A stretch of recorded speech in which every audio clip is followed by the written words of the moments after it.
Hi, Crolister here with another Namco arcade long play. Today I will be playing Tank Force in Namco Museum Switch. Tank Force is a sequel to a 1980 arcade game Namco made called Tank Battalion, which looks more like what you would expect from like an Atari console, for example, than an arcade game by Namco, especially one released after a game like Galaxian in 1979. Tank Battalion got a couple of sequels that were drastically improved takes of the game. First, Battle City in 1985, I think it was, on game consoles like the Famicom. Then Tank Force in 1991, which was actually an arcade game. Interestingly, Tank Force, not Tank Battalion, is on arcade archives. They must have thought Tank Battalion was super lame and completely inferior to this game. Tank Force is a really fun and good game to play in Namco Museum Switch, and I am glad that this compilation introduced me to this very game. So, let's get started. The rules are simple. Maneuver your tank around the maze and destroy all of the enemy tanks before they destroy you or your headquarters. Your headquarters is the falcon shape you see at the bottom epicenter of the screen, guarded by steel blocks. That can be damaged by the enemies, and if they destroy the headquarters, it's an automatic game over, regardless of remaining lives. This applies to Tank Battalion and Battle City as well. Various power-ups will appear throughout the game via RNG that can help you on your way or get you some bonus points. Make good use of them. If you're playing co-op, the end of every stage will show you a score comparison, and the player that does better will have their flag marked on the stage on the map in between rounds. This game also has a continue option if you're trying to beat the game and are afraid to pause buffer. This game's pretty fair though, it's not that hard. These steel tanks you see in this stage take 3 consecutive bullets to destroy, and will cool down if they go unhit for a few seconds. You can destroy certain blocks with your cannon, which will open up some space for you to move in, though also make you more vulnerable to attack. It's common that I get the bomber on this stage, which flies above and destroys all the enemies at once. For whatever reason, I get that power-up almost on command on this stage. You cannot knock out metal blocks with your cannon. Not yet, anyway.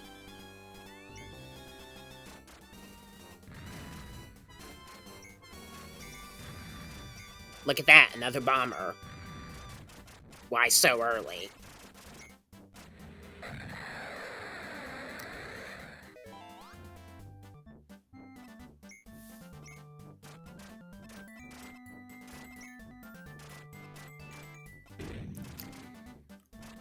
There are also tanks like you see in this stage and the first stage that move faster. They can be pretty pressuring. Temporary shields are always very nice to have as they appear.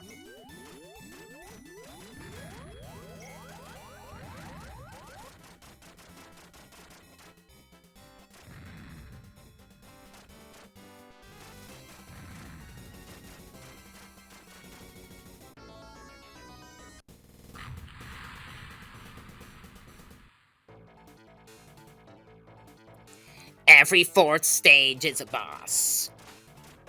The game alternates back and forth between these trolley cannons and artillery with turrets that you'll see later on. They change color to red to indicate how damaged they are. And after you destroy one or both of them, the maximum number of enemies that appear on screen at once will increase. So be careful about deciding whether you want to destroy the enemies or the bosses first in these rounds. The bosses, at least these kinds, will also increase their fire rate the more damaged they are.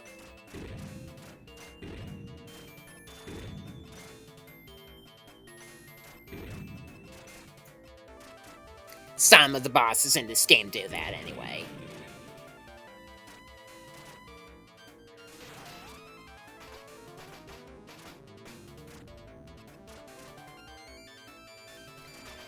It took forever for me to finally get the first firepower upgrade. Usually I get one in the first stage. Recording is just deceiving me. Just like with Battle City with the stars, there are bullet-looking power-ups in Tank Force that will increase your tank's firing capabilities. One of them will allow a double shot instead of a single shot. Another one will increase the speed the bullets move. And one more after that will allow you to fire lead bullets, which can break steel blocks. You lose them if you lose a stock. Other cannon power-ups you see in the game are temporary. There's a double blaster, which fires a dual bullet projectile at once, which in my opinion is not quite as useful as being able to rapid fire. There's a power-up that shoots a bullet that travels straight through some enemies and blocks. And there's another one that shoots a pulse wave that flies straight through all enemies and walls that may be in between you and the bullet. I usually go for those as they appear in some stages because that power-up's pretty useful.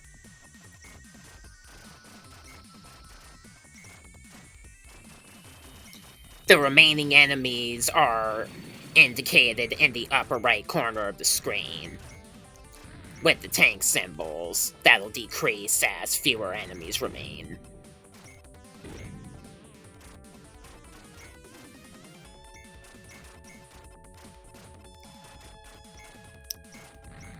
If you're trying to survive, I would advise weaving around blocks and taking cover while enemies are, facing you. And getting directly in front of an enemy that's facing you is always dangerous, especially if you're not aligned perfectly with them.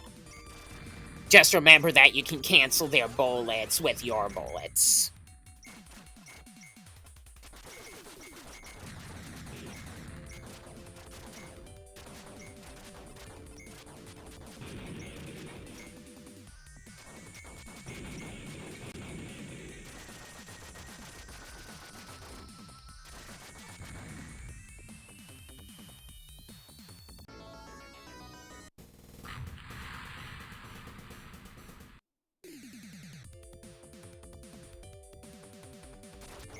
I can break steel blocks now that I have the lead cannon.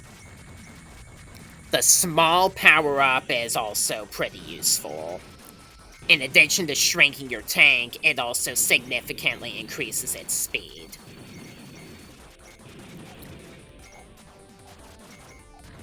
Even though I didn't get that one, I do get that power-up and actually use it later on in the playthrough.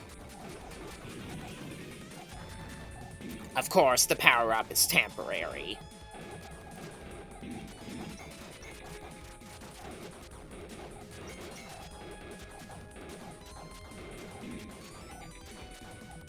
In addition to a shield for your tank, there's also a shield for the headquarters that will appear every so often. This is an artillery tank with multiple turrets. The turrets rotate from side to side at a randomly decided pace and will shoot as soon as they face downward. The turrets and the vehicle have minds of their own, so keep an eye on the turrets and watch where you weave. More enemies will come at once, the fewer turrets are remaining on the boss. These dynamite trucks drop sticks of dynamite that detonate after a few seconds and are super fast. Watch where you move while you're dealing with them. I got the headquarters shield that'll protect them from the dynamite sticks while I hurt the boss.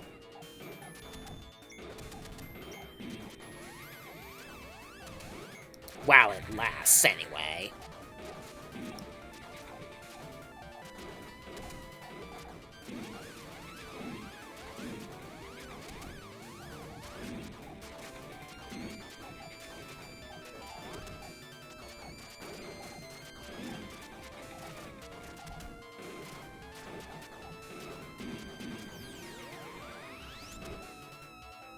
Here's what the small power-up is like.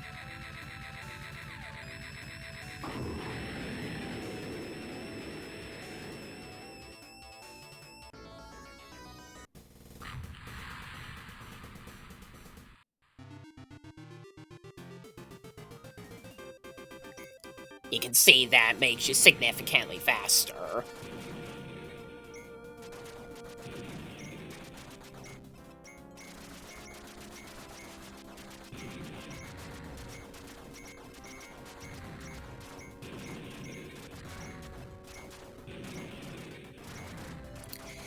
One power-up that just appeared that I forgot to mention is a plus cannon, which makes you shoot 4 bullets at once in 4 directions.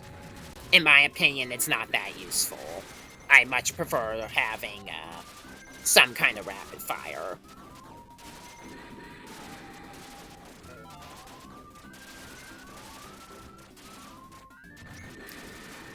These tanks will pause and shoot 4 rapid-fire bullets at once, in accordance with the direction that the turret faces in. If you're caught directly in front of them while they shoot, you're essentially dead. So just stay out of their way and shoot them while they're immobile.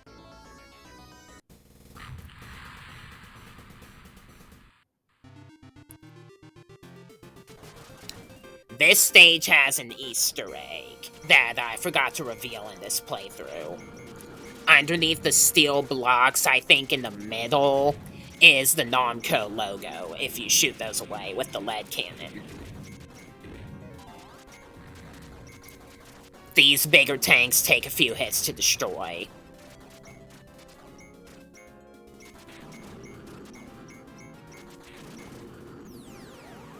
Here's the pulse cannon. You can shoot straight through walls and multiple enemies with this. Make good use of it while it lasts.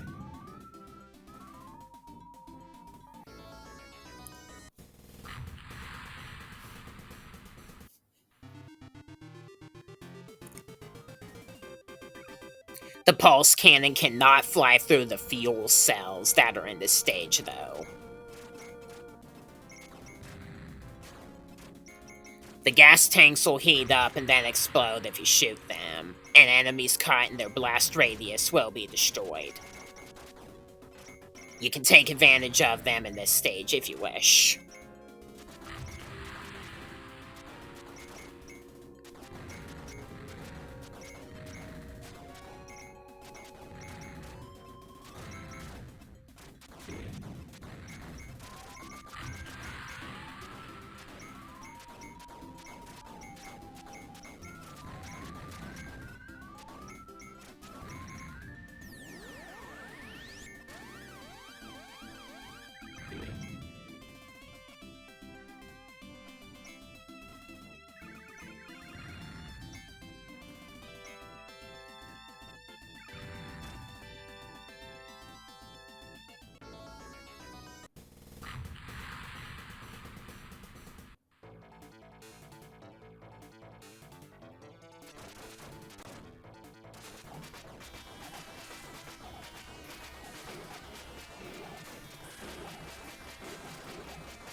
Pickup is an extra life.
You get no points for shooting out any of the blocks. I just like to do it after bosses for enthusiasm.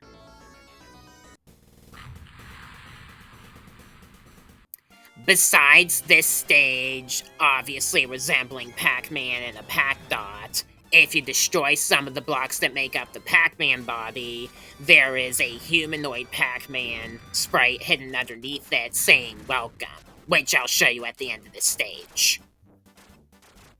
Gotta love Easter eggs.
You cannot move across the water, obviously, so movement in this stage is kind of limited.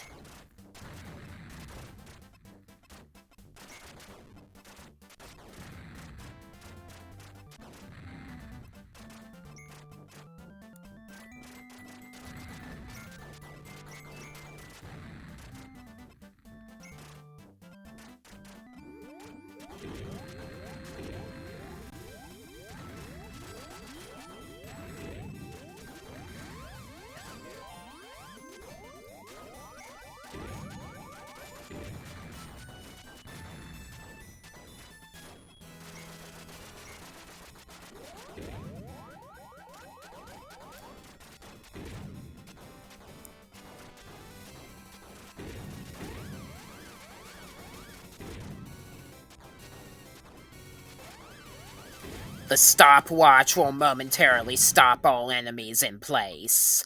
Make good use of that while it lasts as well.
The trees you see in this stage obscure the view a little bit. They're not blocks that you destroy, you just go directly underneath them.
No enemies appear in this boss until one of the turrets is blown off.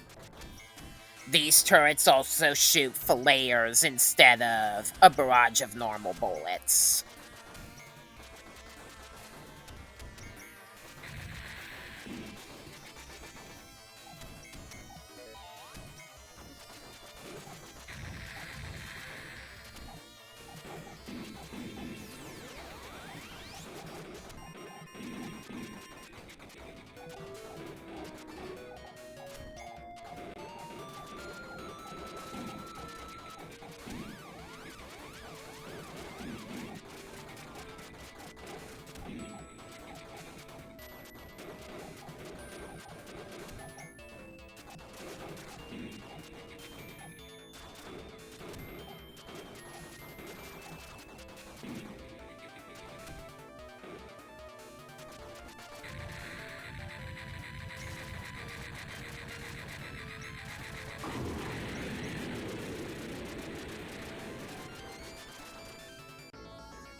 Even more Easter eggs exist in this stage.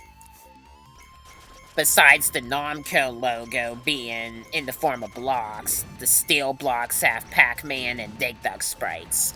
You can clearly see Pukas underneath these blocks.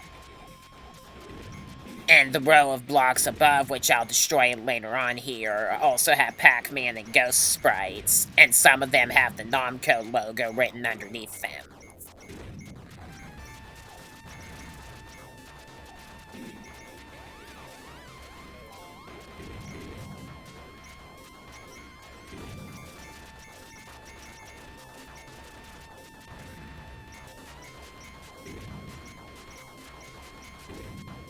That's shameless self-promotion for ya.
Stage 34 is, in my opinion, and without question, the hardest stage in the game.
Alright, we made it to the final round, and the final boss.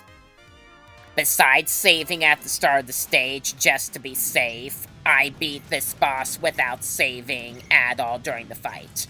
Here we go.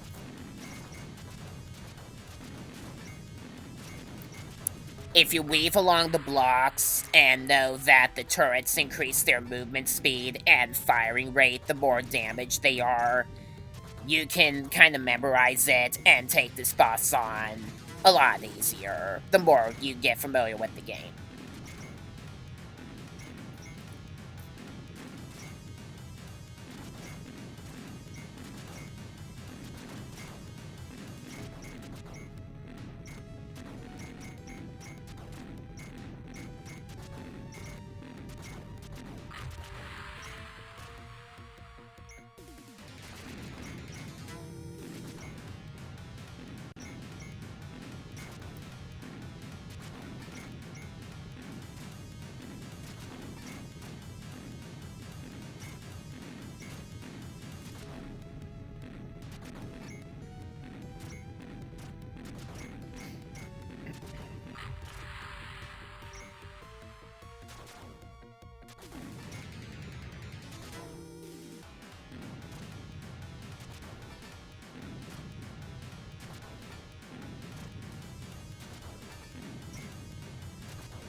Master opponent.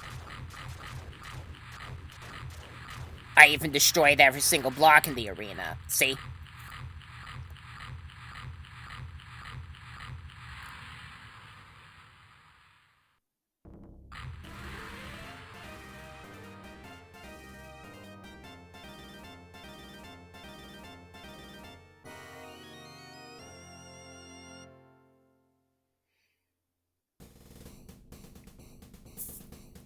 At the end of the 36th round, you get a result, which compares your scores and how many rounds you got the top score in if you play co-op. And then, staff credits.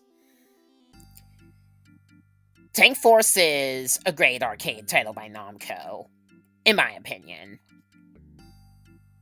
It's definitely the best out of their tank-based games, in my opinion. I would like Assault better if I was better at it. I'm learning that game, though, on Arcade Archives. I still have a lot more Namco to come up ahead, and after I'm done with my Mario Kart 8 Deluxe playthrough series, which is at the 3/4 point now, so getting close, I'll start to do some of the harder or lengthier arcade games by Namco that I have. So, stay tuned, and I'll bring more as I feel like bringing it. Then I need to decide what kinds of games I want to play on YouTube after I'm done with those series as well. It'll come to me, so stay tuned. Alright, so that's it for the Tank Force long play. I am Crowlister, Master of Ponage. Thanks for watching, and I will see you guys in my next upload. Bye.